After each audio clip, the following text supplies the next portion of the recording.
ओम वांग में मनसि प्रतिष्ठिता मनो में वाचि प्रतिष्ठितम आविराविर्म एधि वेदस्य म आणिस्था श्रुतम मे मा प्रहासी अनेनाधीतेन अहोरात्रान् संददामि ऋतं वदिष्यामि सत्यं वदिष्यामि तन्मामवतु तद्वक्तारमवतु अवतु माम् अवतु वक्तारम् अवतु वक्तारम्। ओम शांति शांति शांति। ऐतरेय उपनिषद का संबंध भाष्य हम लोग पढ़ रहे हैं और अनुबंध चतुष्टय हम लोगों ने सोच लिया था। इसमें से एक बात का उल्लेख दोबारा करना पड़ रहा है कि हमारा शास्त्र श्रवण का उद्देश्य क्या है। तो मैंने एक नई बात आज सुनी किसी के मुंह से कि मैं जो 24 घंटे दिन रात 24/7 फॉर इयर्स टुगेदर बता रहा हूँ कि शास्त्र का श्रवण केवल भगवान को पाने के लिए होता है, वो किसी ने आज कल नया सुना। ये मेरे लिए नई बात हो गई। जैसे यहाँ पर भाष्य में आचार्य ने कहा था ना, अन्य अर्थ अनवगमत, मैं कहूंगा इसके सिवा दूसरा क्या हो सकता है। एक पुरानी घटना का उल्लेख मैं जरूर करूंगा जिसके आधार पर मिसअंडरस्टैंडिंग सी होती है। माँ का नाम लेकर के एक बात कही जाती है। हमारे पुराने एक साधु थे, पूज्यपाद माधवानंद जी महाराज। पूरे शास्त्रों के ऐसे अच्छे विद्वान थे। जब माँ को किसी ने ये बात कही कि माधवानंद जी बहुत अच्छे शास्त्र में विद्वान हैं, तो माँ ने कहा बहुत अच्छा हुआ, हाथी दांत सोना मढ़ाना। हाथी के दांत सोने से मढ़ाए गए। अब इससे लोग ये अर्थ निकाल रहे हैं कि एक अलंकार हो गया। शास्त्र का ज्ञान अच्छा होना एक अलंकार हो गया। ये बात 100% गलत है। शास्त्र के ज्ञान के बिना हम कहाँ जाएंगे, कहाँ से आएगा हमें भगवान के बारे में बताएगा कौन हमको? शास्त्र ही नहीं बताएंगे तो। अब इसलिए माँ की बातें समझते में किससे किस संदर्भ में किस विषय में कहा है, किस लिमिटेड अर्थ में उसको लेना है, कहने से नहीं होता है। इसलिए कहा कि माँ का नाम ले दिया और बस भ्रम उत्पन्न कर दिया। इसलिए 2 सवाल मैं पूछूंगा। पहला तो ये कि ज्ञानयोग जिसको हम कहते हैं, वेदांत जिसको हम कहते हैं, उसमें साधना कौन सी बतलाई? श्रवण मनन व्यसन छोड़ करके कौन सी साधना बताई है उसमें? और बृहदारण्य का हवाला दे करके सब जगह वही कहा जाता है। याज्ञवल्क्य जी ने मैत्रेयी से कहा, आत्मा वही अरे दृष्टव्या। हे मैत्रेयी, आत्मा को ही दृष्टव्य मैंने प्रत्यक्ष मनन निदर्शन करो, ऐसे जानना है। इस वाक्य को सारे वेदांत में लागू करके तो किया जाता है।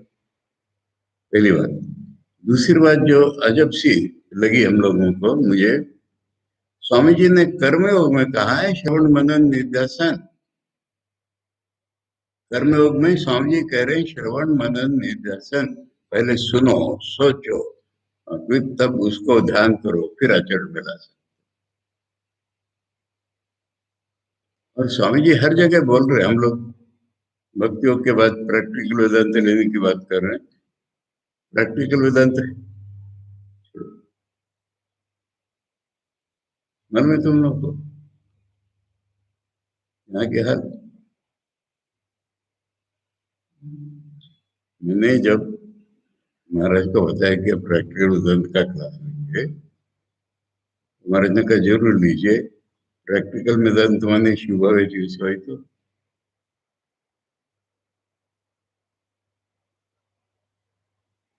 तो नहीं महाराज, ये बात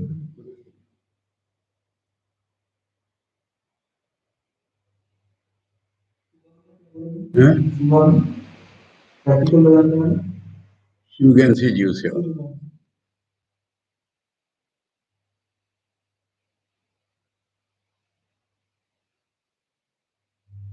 प्रैक्टिकल वेदांत म्हणजे वेदांत का प्रत्यक्ष जीवन में अनुभव।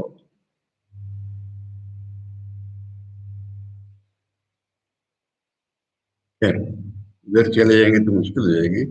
स्वामी जी प्रैक्टिकल वेदांत के जो लेक्चर्स हैं स्वामी जी के, शुरू में कह रहे हैं कि मुझसे पूछा गया है कि वेदांत की प्रैक्टिकल पोजीशन क्या है, और मेरा जवाब है कि Vedanta has been practice first and theorised afterwards.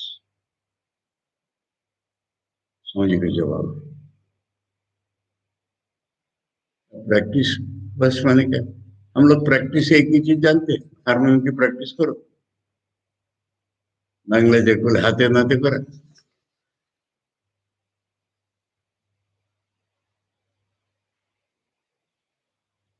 हमारे गुरुजनों ने हमको बताया कि हमारे रामकृष्ण मिशन के इंचार्ज, स्पेशली हम लोग के अंदर नागपुर है, साधना क्या है? श्रवण मनन निदर्शन एंड कर्म, ये साधना बताई। कर्म छोड़कर हमको नहीं चलेगा जब तक कि हमारा चित्त पूरा शुद्ध होकर के सुना हुआ जो है उसका ज्ञान नहीं होता।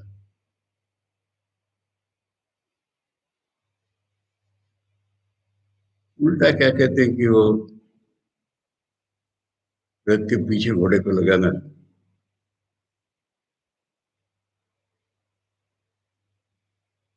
अब इसी का दूसरा साइड है प्रवचन का। मैं अपनी बात बताता हूँ।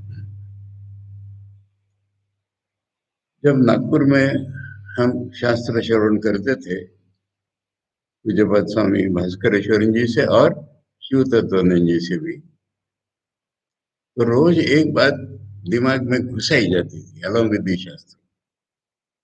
ये जो तुम पढ़ रहे हो, ये जो सुन रहे हो तुम, ये प्रवचन देने के लिए नहीं है। जो तुम सुन रहे हो नोट्स लिख लेने के लिए नहीं है। ये जो तुम सुन रहे हो ये कोई आर्टिकल लिखने के लिए नहीं है। ये जो तुम सुन रहे हो केवल तुम्हारे रियलाइजेशन, ऐसा रोज दिमाग में ठोका जाता।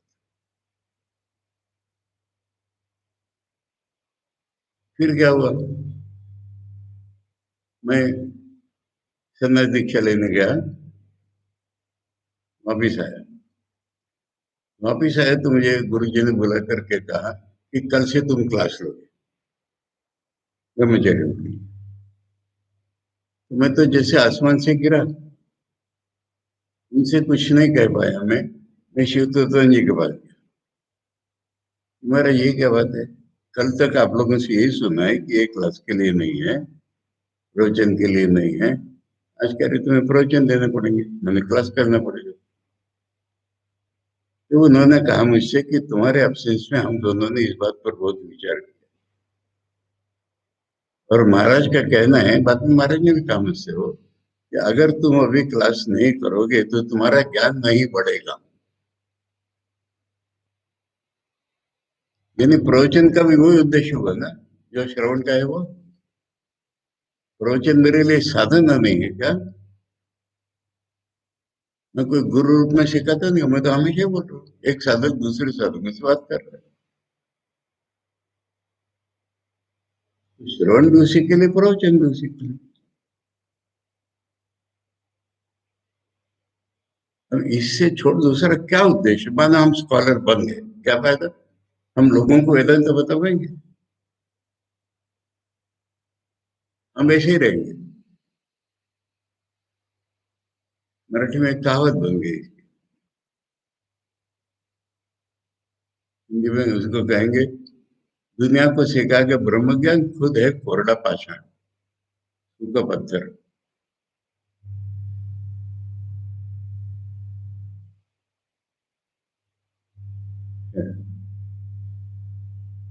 अब इसमें मैं उल्टी तरफ से मैंने दूसरी साइड से एक बात करूं। शंकर का भाष्य हम लोग पढ़ रहे हैं, कल जहां तक पढ़ा वहीं से पढ़ रहे हैं। अब शंकर के भाष्य में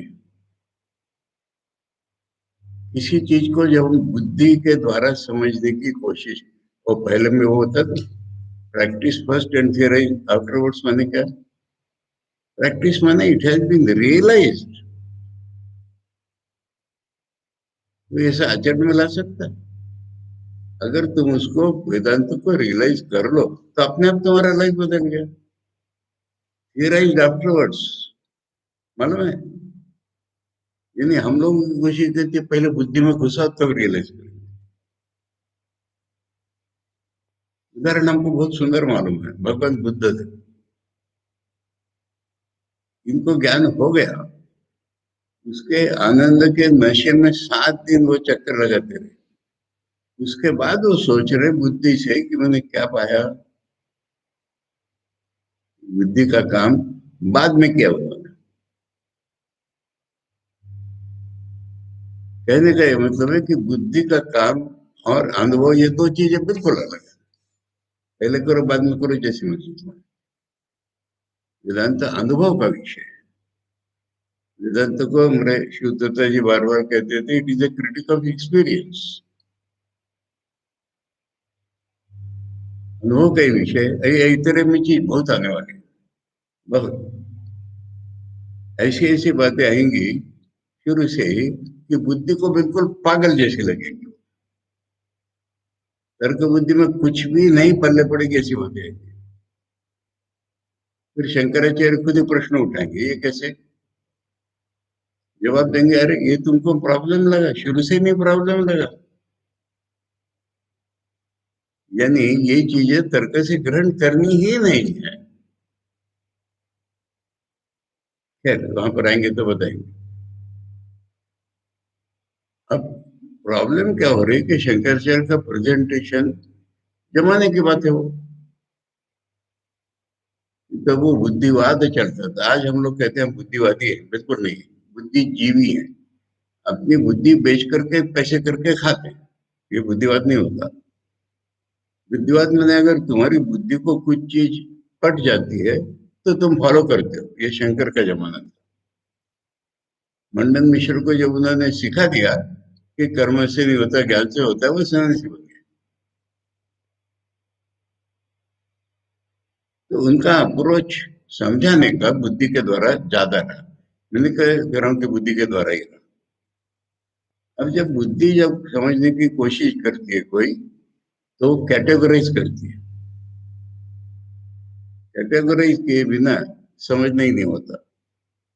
स्वामी जी ने खूब सुंदर ढंग से बताई ये चीज।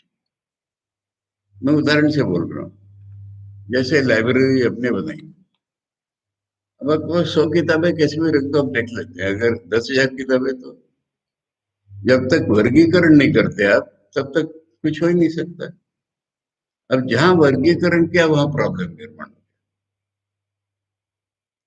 आपने बनाया एक साइंस, एक फिलोसफी, एक रिलीजन।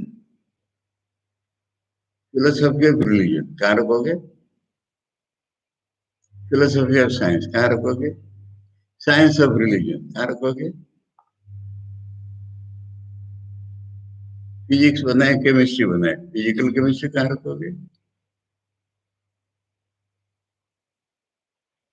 ऑर्गेनिक और इनऑर्गेनिक का भाग आपने किया। कुछ चीजें ऐसी है कि ऑर्गेनिक इनऑर्गेनिक की समझ नहीं आती, कहाँ रखोगे? हमने नागपुर लाइब्रेरी में इसका क्या कहीं से स्टडी करके ऊपर क्या सोल्यूशन बने मालूम है? तो मतलब क्या सोल्यूशन होगा? अरे लोग पुस्तक ढूंढ रहे हैं, कैसे मिलेगी पुस्तक? अगर तुमको जो भी कोई फिजिकल केमिस्ट्री, तुमको लगा कि केमिस्ट्री मेनली है, तो तुम केमिस्ट्री में उस पुस्तक को रख दो। और जो फिजिक्स की पुस्तकें देख रहे उनको भी पुस्तक मिलनी चाहिए। उसका एक कार्ड फिजिक्स में लिखो। Cross carding, double carding, triple carding कितना किया है नागपुर में।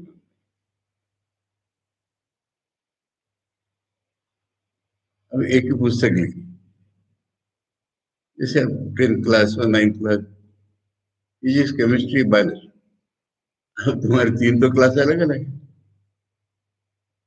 फिर तीनों जगह उसका कार्ड मिले। अब क्या हो रहा है, मैं इसको इधर लाके बोल रहा हूँ कि क्लासिफिकेशन के बिना ज्ञान नहीं, और क्लासिफिकेशन में वाटर टाइप की दिक्कत आ जाती है। शंकराचार्य ने अभी जो प्रसंग चल रहा है, यहाँ तक कर्म, यहाँ से ज्ञान, ऐसा जीवन में नहीं हो सकता। ठाकुर ने जो उदाहरण दिया सुप्रीम, उसके बराबर दुनिया में उदाहरण नहीं। उन्होंने उदाहरण दिया है कि एक स्त्री है और उसका गर्भ धारण हुआ है।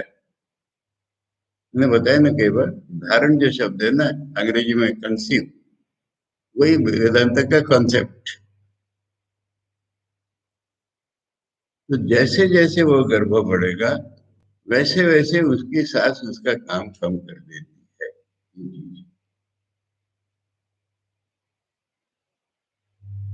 नहीं तो सिर्फ यहाँ तक कर्म, आप ज्ञान,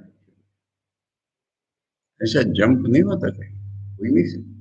पर समझने के लिए आवश्यक है। समझना माने कैटेगराइज करना। कर्म कैटेगरी बनाई, उसमें ज्ञान नहीं पड़ेगा, ज्ञान कैटेगरी में कर्म नहीं पड़ेगा। अब इस आधार पर कल का हम लोग सोचें, ये जो ऐतरेय आरण्यक है, उसका हम लोगों ने देखा कि अध्याय 4, 5 और 6 का नाम ऐतरेय उपनिषद है। अभी अध्याय 1, 2, 3 में क्या हो गया, देखो बीच में गड़बड़ कहाँ आ रही है। एक जगह देवता ज्ञान कहते हैं शंकराचार्य, और एक जगह अपर ब्रह्म का ज्ञान।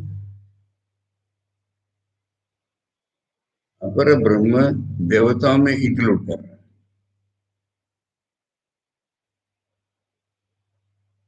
यद्यपि अपर ब्रह्म तो ब्रह्म का ही एक भाव है ना।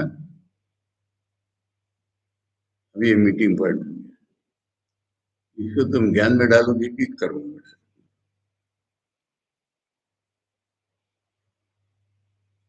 उसमें सवाल ये आता है कि जो अपर ब्रह्म है, माने हम लोग जो ठाकुर का काम कह रहे, वो नाम है अपर ब्रह्म। ठाकुर को अपर ब्रह्म नहीं कह रहे, ठाकुर तो निर्गुण सगुण उभय भी नहीं, पर जो निर्गुण भाव है ठाकुर का, वहां कर्म का है।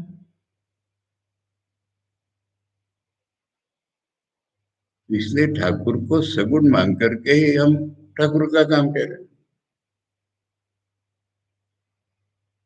अब सवाल ये है कि जो ठाकुर का काम है, ये ठाकुर सगुण ब्रह्म है, इसके साथ मेल खाता है।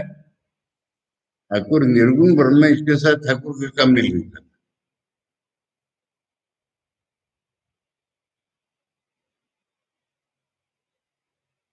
अब यहाँ पर क्या है कि बताया उन्होंने कि कर्म, अपर ब्रह्म ज्ञान, और इसका कॉन्क्लूजन हुआ बृहति शास्त्र। अब इसके बाद ये उपनिषद आया। अब इसको दो दृष्टि से देखा जा रहा है। शंकराचार्य कर कि वो खत्म हो गया, अब नया चीज आ रही है। और साधक फिर कर रहे, इसके तुरंत बाद तो वो आया है ना। अब तुरंत बाद जब कोई चीज आती है, चैप्टर क्लोज करके नया चैप्टर खुला है, इसलिए 3 चैप्टर में अगर वो हो गया है, अब वो नहीं है। ये बात यहाँ पर चल, कल हम लोगों ने यहाँ तक पढ़ा था,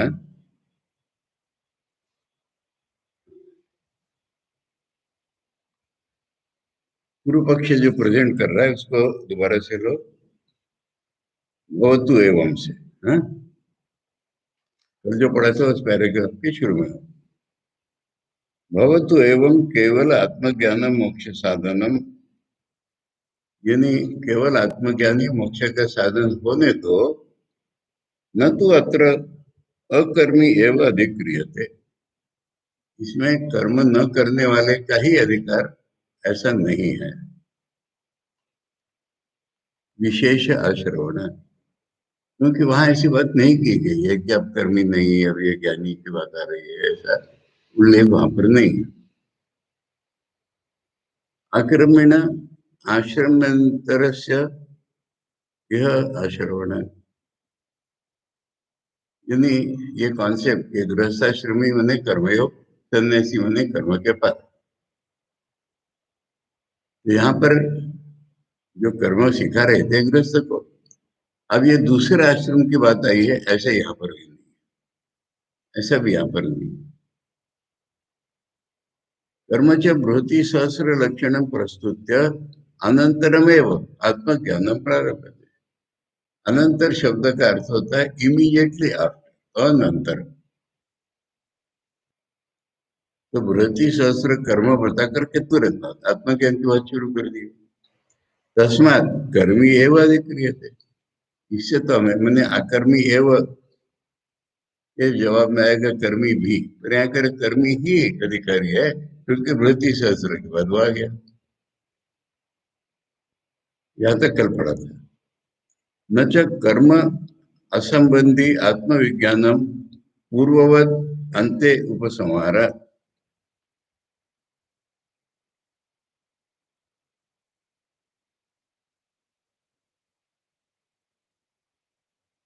आत्मविज्ञान जो है वो कर्म से असंबंधी नहीं है, कर्म से नॉट कनेक्टेड, डिस्कनेक्टेड नहीं है। क्योंकि जैसे पहले वृत्ति शास्त्र आया, ऐसे अंत में भी फिर कर्म की बात आएगी। यथा कर्म संबंधिना पुरुषस्य सूर्यात्मना स्थावर जंगमादि सर्व प्राणी आत्मत्व मुक्तम ब्राह्मणेन,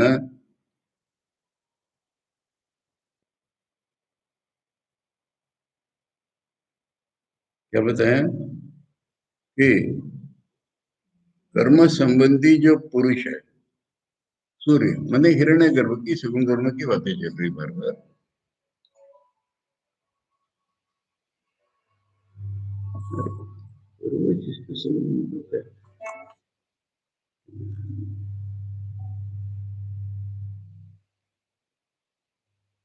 तो शुरू में कर्म संबंधी आत्मज्ञान लग रहा था, उपसंहार में भी हुए है। तो ये जो सूर्य नाम का पुरुष है हिरण्यगर्भ, स्थावर जंगम आदि सर्व प्राणी आत्मत्व मुक्तम।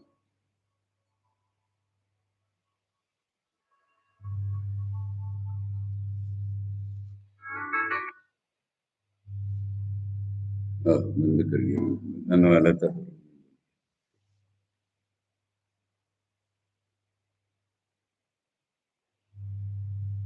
वो सम टोटल है, वो सगुण कर्म ही है वो। ब्राह्मण है ना, जो इसके पहले वाला जो ब्राह्मण उसने बताया, मंत्रेण च सूर्य आत्मा इत्यादि ना, मैंने ऋग्वेद संहिता में भी वही बात है।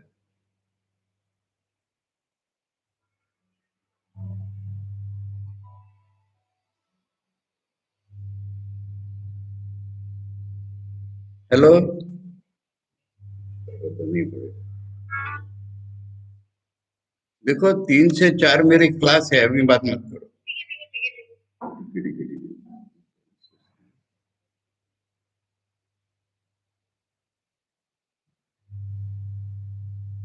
मंत्रेण च सूर्य आत्मा बोला है, तथैव एष ब्रह्म एष इंद्र, माने सगुण ब्रह्म की बातें चल रही बार बार। इत्यादि उपक्रम में शुरू करके सर्व प्राणी आत्मत्वम यच्च स्थावरम सर्वम तत् प्रज्ञा नेत्रम इति उपसंहरिष्यति। तो इतरे के एंड में यही आएगा, वही सब कुछ है, वही प्रज्ञा नेत्र मैंने वही सब कुछ है, ये बात है। तथा च मैंने अभी ये पूर्व पक्षी का आर्गुमेंट खत्म नहीं हो रहा। तथा च संगीतोपनिषदि एतम ही एव बहुरुचा महति उक्ते मीमांसन्ते इत्यादि न, ऐतरे आरण्य में तीसरे अध्याय में। इत्यादि न कर्म संबंधित्वं वा सर्वेषु भूतेषु एकमेव ब्रह्म इति आचक्ष्यते इति संवाद। सभी भूतों में वही ब्रह्म है। तथा तस्यैव यो अयं शरीरे अप्रज्ञात शरीरः प्रज्ञात्मा इति उक्तस्य यश्च सौ असौ आदित्य एकमेव तदिति विद्यात्। मेरे में और सूर्य में ये सारे के सारे समष्टिभूत अपर ब्रह्म की बातें चल रही है। इति एकत्वम् उक्तम्। यह भी मैंने उपनिषद में भी कोयम अयम आत्मा इति उपक्रम्य प्रज्ञात्मत्वम एव प्रज्ञानम ब्रह्म इति दर्शयति। प्रज्ञान ब्रह्म तो महावाक्य, तो प्रज्ञान ब्रह्म का यहाँ अर्थ है मेरा ज्ञान। तस्मात् न अकर्म संबंधी आत्मज्ञान, इससे आत्मज्ञान कर्म से संबंध रहित तो नहीं है।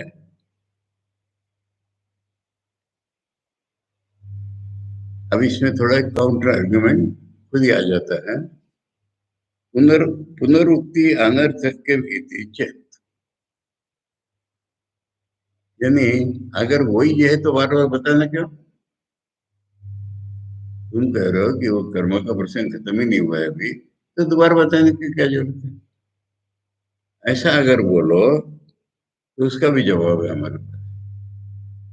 प्राणवा अहम अस्मि ऋषे इत्यादि ब्राह्मणेन सूर्य आत्मा इति मंत्रेण च निर्धारित आत्मना आत्मा वा इदम इत्यादि ब्राह्मणेन कोयम आत्मा इति प्रश्नपूर्वकं पुनर्निर्धारणं पुनरुक्तम अनर्थकम इति चेत्, वो उसको समझा रहे हैं। पुनरुक्तम होने से बेकार है, इसी को विस्तार से बता रहे। यहाँ पर वो बताया, यहाँ पर दीर्घ रूप में वही बताया, इसमें क्या मजा है? इसका जवाब है न तस्यैव धर्मांतर विशेष निर्धारणत्वात् न पुनरुक्तत्व दोष। जिसको हम सगुण ब्रह्म बता रहे थे, उसी के कुछ और कैरेक्टरिस्टिक, देखो बुद्धि एक बार उल्टी चलती है ना, बढ़िया चलती है। शंकर पूरा प्रकट करके तब उसका दोष बताएंगे, उनकी इस पर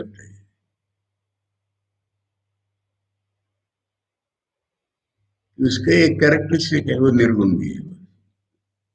सगुण ब्रह्म की बातें चल रही है, और कुछ एक कैरेक्टरिस्टिक बताना, इसलिए रिपीटेशन नहीं है। प्रथम बताएंगे वो तस्यैव कर्म संबंधिनो जगत सृष्टि स्थिति संहार आदि धर्म विशेष निर्धारणत्वात्। अच्छा, मैंने अपर ब्रह्म बताया था, पर यहाँ पर वही जगत सृष्टि से प्रलय करता है, ये बताना है। केवल उपास्य अर्थत्वात् वा, और एक अर्थ हो सकता है, उसकी उपासना करो, ये सिखाना बाकी है। उपासना में तो सगुण ब्रह्म ही आता है ना, मानस रूप में। तो या तो सृष्टि प्रलय करता बताना है, या फिर उसकी उपासना सिखाना है। अथवा और भी है मीनिंग, आत्मा इत्यादि अपरो ग्रंथ संदर्भ आत्मना कर्मिणा कर्मणो अन्यत्र उपासना प्राप्तो कर्म प्रस्तावे आवितत्वात् केवलो आत्म केवलो अपि आत्मपास्य इति एवं अर्था। मैंने कर्म प्रसंग में उपासना होती है, कर्म छोड़ करके भी उपासना, मैंने वो कर्म ही है, पर स्थूल नहीं है, सूक्ष्म कर्म है, मानसिक कर्म। तो एक अर्थ ये भी हो सकता है, उपासना प्रकरण आ गया, मानसिक प्रकरण आ गया।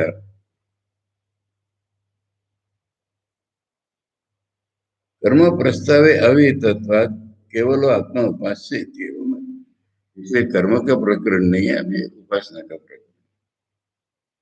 वेदा भेद उपास्यत्वात् वहाँ एक एव आत्मा कर्म विषय भेद दृष्टिवाद।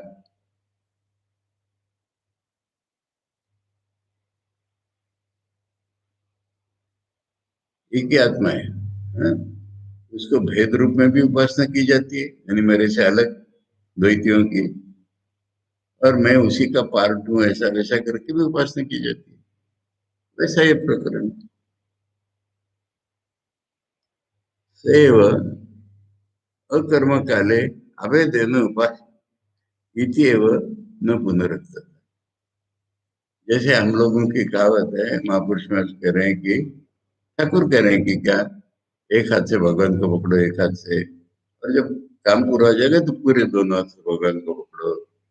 महापुरुष हमारे कह रहे हैं कर्म के समय ठीक है, ठाकुर का हाथ पकड़ के ही कर्म करना है, जब कर्म हो जाएगा ना, पीछे नहीं, कुछ नहीं खाली रहता। तो ये है कि जब कर्म हो जाएगा तब ये करना है, ऐसा विकल्प के रूप में। इतने प्रकार उसमें से निकल रहे हैं। और ईशोपनिषद का हवाला, विद्याम च अविद्याम चेस्तद वेदो वयम स अविद्यामूर्तम कृत्वा विद्यामूर्तम अश्नुते इति। मैंने अब तक ऐतरेय ऋग्वेद को लेकर के ही चर्चा की पूरी, अब अन्य श्रुति में जाकर के भी कुर्वन्नेवेह कर्माणि जीजी विशेषतम समय इति च वाजिनाम। वाजिनाम माने शुक्ल यजुर्वेद, शुक्ल यजुर्वेद के लोग भी ऐसे ही कर। न च वर्षे शतात परमायुर्मर्त्यानाम, माने कुर्वन्नेव कर्माणि जीव विशेष शतम समय है, तो 100 से ऊपर तो मरते की आयु बताई ही नहीं है कि, तो फिर मरने तक कर्म करने। तावन्ति पुरुषा युषो अन्नाम सहस्राणि भवन्ति इति।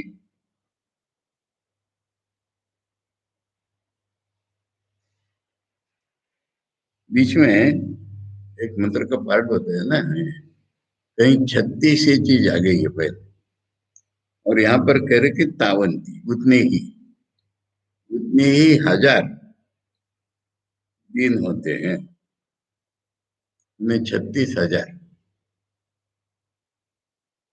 तो 360 दिन का एक साल, तो ये 100 साल हो गए उधर से। इति वर्षे शतम चायु कर्मणाय वो व्याप्त दर्शित मंत्र कुर्वन्नेव कर्मणि इत्यादि। और फिर डायरेक्ट भी वचन है, तथा यावत जीवम अग्निहोत्रम जिहोति यावत जीवम दर्श पूर्ण मासाभ्याम यजेत इत्यादि। तम यज्ञ पात्र दहंती दीचो, ये मालूम है ना, कर्म कांडियों के नियम। जन्म पर उसने कर्म किया, अब वो मर गया, तो उसको जलाने के समय उसके कर्म कांड के जितने थे, तुम्हारे क्या कोशाकुशी वगैरह, उनको भी जला दो उसके साथ, मैंने वो वहां पर भी जाके कर्म करेगा। इति च ऋणत्रय श्रुतेश्च। और एक बात है, आदमी को 3 ऋण होते हैं, वो ऋण कैसे चुकाएगा कर्म किए बिना। तत्र पारिव्राज्यादि शास्त्रम युद्धाय तो भक्ष्याचर्यम चरन्ति इति। खूब खूब माने ये संन्यास कर्म के परे, ये चीज यहाँ ऐतरेय में खूब डिटेल में जाके शंकराचार्य बताना चाहते, इसलिए सारा का सारा निकाला। तो अब बृहदारण्यक में गए तो बृहदारण्य में तो ईशोपनिषद में वो मिला, बृहदारण्यक में ये मिला, वो भी शुक्ल यजुर्वेद का है। ये क्या प्रसंग है मालूम है? ये ने पूरा प्रसंग जब सामने लाएंगे ना तब समझ में आता है। जनक की यज्ञ सभा चल रही है और ब्राह्मण लोग याज्ञवल्क्य को प्रश्न पूछे, तो पहले तो कर्मकांड के प्रश्न है, याज्ञवल्क्य के पास मास्टर है। अब ये उशेस्त नाम का उठा है और ये कहता है कि यद साक्षात अपरोक्षात ब्रह्म, वो मुझे बताओ। तब याज्ञवल्क्य कहते वो ट्रांसेंडेंट है, वो चुप बैठ गया। अब कहोल नाम का उठा और वही प्रश्न दोबारा पूछता है, यद साक्षात अपरोक्षात ब्रह्म तद्मय व्याचक। तो याज्ञवल्क्य समझ जाते हैं प्रश्न दिखने को वही है, तो इसका कहना है कि उसका ज्ञान कैसे होगा ये बताओ। वो सर्वातीत है ये समझ गया, इससे नहीं हुआ मेरा, इसका ज्ञान होते में क्या होता है, कैसे होता है, ये पूछ। तभी आता है कि पहले जब ज्ञान आता है तो आदमी की इच्छाएं खत्म हो जाती है, गृहस्थ धर्म खत्म हो जाता है, और वो सन्यासी ले लेता है और भिक्षा पत्र लेके चढ़। और जब ज्ञान बढ़ता है तो ऐसा होता है, और ज्ञान बढ़ता है, ऐसा करते करते वहां बताया जाएगा। तो पहले ये बताया मैंने। अब इसको कैसे समझेंगे? अगर आत्मज्ञान का प्रवेश होते ही कर्म छूट जाता है, तो फिर आपका अभी तक का सारा कहना बेकार हो जाता है। तो इसका जवाब है इनका, आत्मज्ञान स्तुति परो अर्थवाद। वेदों में एक अर्थवाद नाम का प्रसंग आता है। उसका लिटरल मीनिंग नहीं लेना होता है, खाली स्तुति ही मानना होता है। तो ये आत्मज्ञान की स्तुति है। आत्मज्ञान की स्तुति कैसे? जैसे माँ ने माधव जी की थी, ये स्तुति है अर्थवाद। बड़े ज्ञानी है, बड़ा अच्छा है, ये ऐसा लो उसको। ज्ञान की बातों को ऐसा लो। वो भिक्षा मांगता है वो, अरे उसको पैसे कमाने की जरूरत नहीं, ये नहीं वो नहीं, बस अर्थवाद है वो, लिटरल मतलब। और एक मीनिंग, डेंजरस मीनिंग निकलेगा उसमें, बहुत डेंजर। अनधिकृत कृतार्थ हुआ, अनधिकृत अर्थ हुआ। अर्थ माने उसके लिए, अनधिकृत के लिए। अरे कोई लंगड़ा लूला है, वो कर्म नहीं कर पाएगा, क्या करे? ज्ञान करे। ये कॉमन अंडरस्टैंडिंग है कि नहीं बता? क्या दुनिया में कुछ नहीं कर सकता ना, सन्यासी बन गया।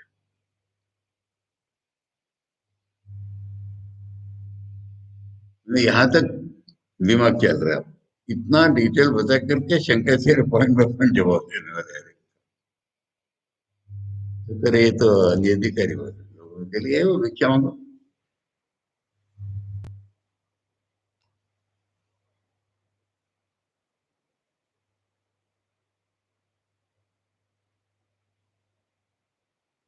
हिंदी में कहावत है, कॉन्टेक्ट दूसरा होता है पैसे कमाने का।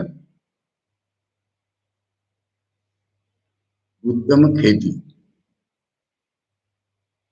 मध्यम वाणिज्य, अधम चाकरी, भीख निदान। ने चाकरी को भिक्षे में कमाना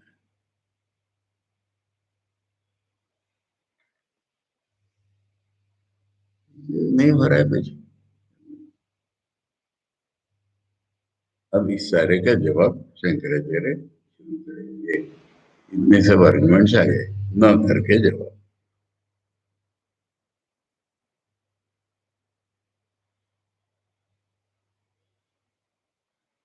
मूल में जाएंगे, समझने के लिए बहुत सुंदर है न। परमार्थ विज्ञाने फल अदर्शने क्रिया अनुपपत्ति। एक लाइन में जवाब, फिर पूरे पूरे पॉइंट्स निकले। क्या जवाब है? परमार्थ माने अल्टीमेट रियलिटी, दर्शन, अनुभव, उसका कुछ फल ही नहीं बताया। अरे तुम्हारे जितने कर्म, हर एक कर्म का फल बताते हैं ना। अगर ये कर्मकांड का कंटिन्यूएशन है तो इसका तो कुछ फल बताएंगे।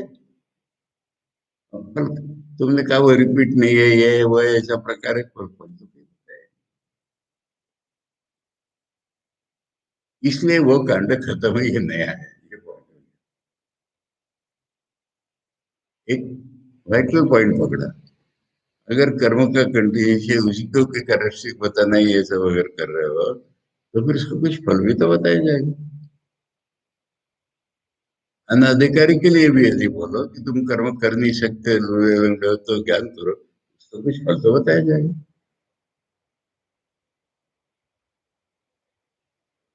परमार्थ विज्ञाने फल अदर्शने, परमार्थ दर्शन का फल कहीं नहीं दिख रहा हमको। क्रिया अनुपपत्ति है, इसलिए उसका क्रिया होना लॉजिकली पॉसिबल नहीं है। जहाँ कोई क्रिया है वहां उसका फल है, और वहां उसका कोई फल बताया नहीं है, इसलिए वो क्रिया नहीं है। अब एक एक पॉइंट ले रहे हैं। यदुक्तम कर्मिणा आत्मज्ञानम कर्म संबंधी च इत्यादि तन्न। बोले कर्मी के लिए आत्मज्ञान कर्म संबंधी है, ये जो तुमने बोला था वो ठीक नहीं।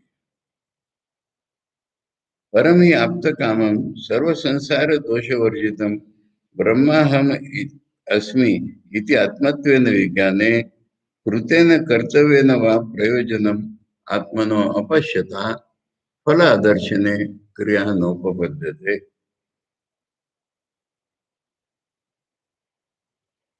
परम आप्त कामम मैंने जिसकी सारी इच्छा पूर्ण हो गई, सर्व संसार दोष वर्जितम कैरेक्टर बदल गया उसका, संसार जिन कारणों से होता है वो एक भी नहीं रहा उसमें। उपनिषद के अर्थ में देखा ना हमने, अनुभव पूर्वक ज्ञान हो गया उसको कि मैं ब्रह्म हूं। उसका क्या है, उसको कुछ करना, उसका कुछ कर्तव्य, कोई प्रयोजन नहीं रहा उसका। तुम जो कह रहे हो ऋषि ऋण ये ऋण जब कर्तव्य होगा तब तो, यानी थोड़े में कहेंगे शादी करके गृहस्थ होगा तो सारे ऋण है उसकी। अगर शादी की नहीं है उसने तो कहाँ से ऋण है। तो कृत्य न कर्तव्य न वा, कृत्य मन उसको कुछ करना बाकी है, तो इसकी ड्यूटी है, इसमें तो कोई प्रयोजन नहीं मिल रहा।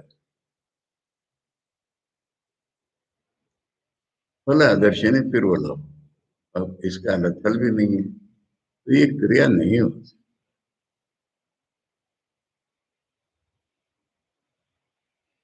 अब इसका एक काउंटर आर्ग्यूमेंट, फल आदर्शने अपनी नियुक्तत्वात् करोति इति चेत्,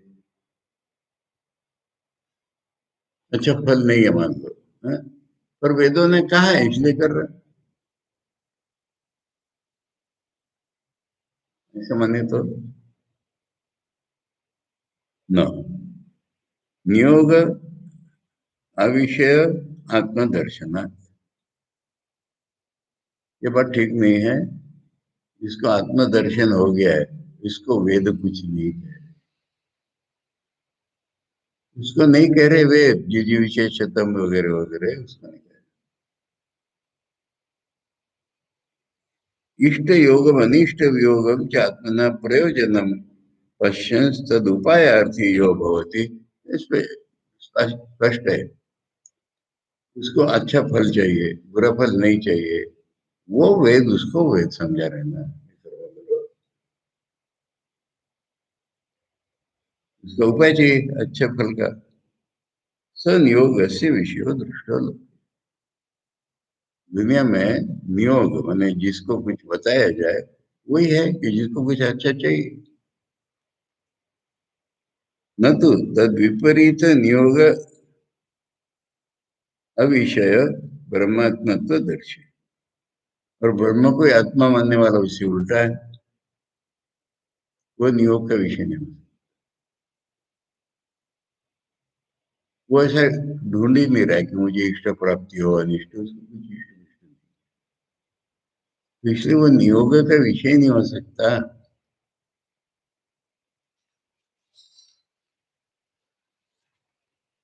ब्रह्मतत्वदर्शी अपि सन चेत नियुज्यत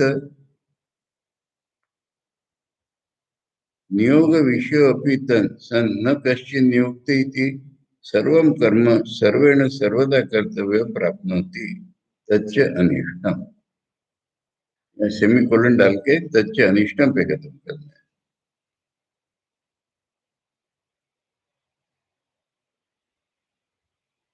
मान लो कोई ब्रह्मात्मदर्शी है और वो योग का विषय नहीं मान रहे हो, फिर भी उसको नियोग कर दिया ऐसा मानो, मैंने वेदों की आज्ञा माननी है तुम्हें कुछ नहीं, ऐसा मानो तो फिर पागलपन होगा। फिर हर एक ने सब कर्म सर्वदा करने चाहिए। देखो नियोग का विषय कैसे होता है, ब्राह्मण ने ये करना चाहिए, क्षत्रिय ने वो करना चाहिए, ब्रह्मचारी ने ऐसा करना चाहिए। अगर तुम कह रहे हो कि नियोग का विषय है वो ब्रह्म ज्ञानी भी, तो फिर सभी ने सभी कर्म करना चाहिए सर।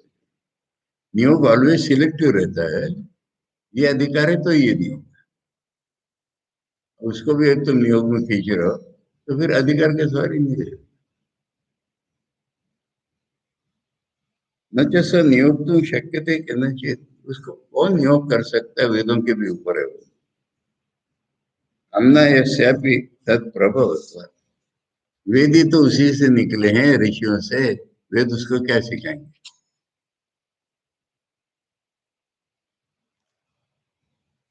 नहीं, स्व उत्थेन वचसा स्वयं निरुज्यते, उसके रियलाइजेशन से वेद निकले, वो उसको नहीं कुछ कर।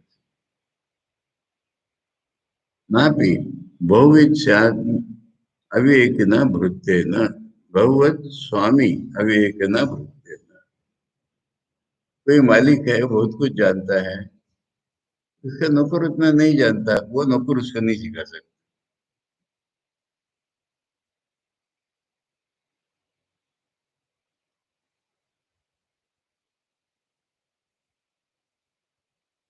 आमना यस्य नित्यत्वे सति स्वातंत्र्यात् सर्वान् प्रति नियोक्तृत्व सामर्थ्यमिति चेत,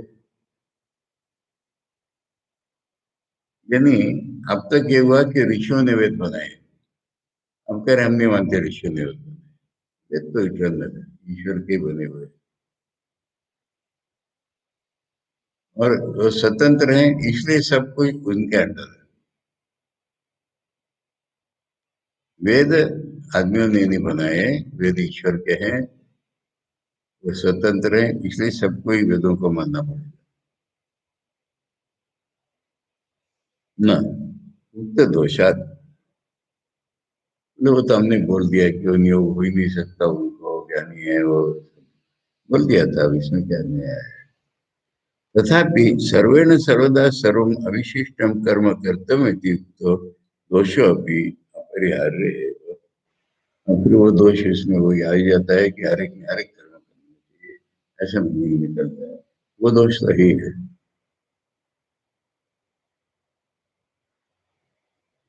फिर भी एक आर्गुमेंट, तदपि शास्त्रेण एवं विधीयते इति चेत्, इतना हम सब कुछ नहीं जानते, वेदों में लिखा है, हमको करना पड़ेगा।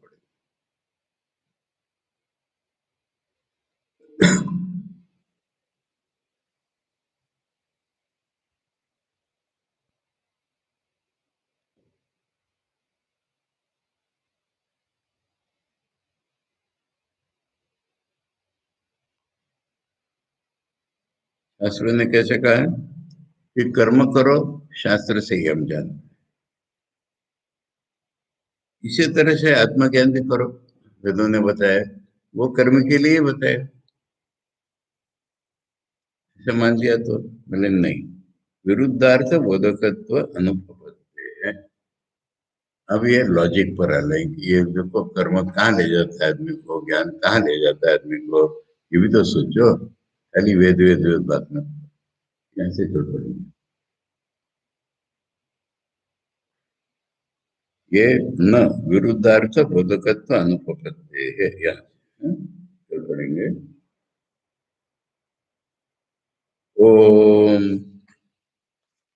वांग में मनसी प्रतिष्ठिता, मनो में वाचि प्रतिष्ठितम, आविराविर्म एधि, वेदस्य म आनिस्था, श्रुतम मे मा प्रासी, अनेनाधीतेन अहोरात्रान् संददामि, ऋतं वदिष्यामि, सत्यं वदिष्यामि, तन्माम् अवतु, तद्वक्तारम् अवतु, अवतु माम्, अवतु वक्तारम्, अवतु वक्तारम्। ओम शांति शांति शांति। हरि ओम तत्सत। श्री रामकृष्णार्पणमस्तु। एक पॉइंट इसमें और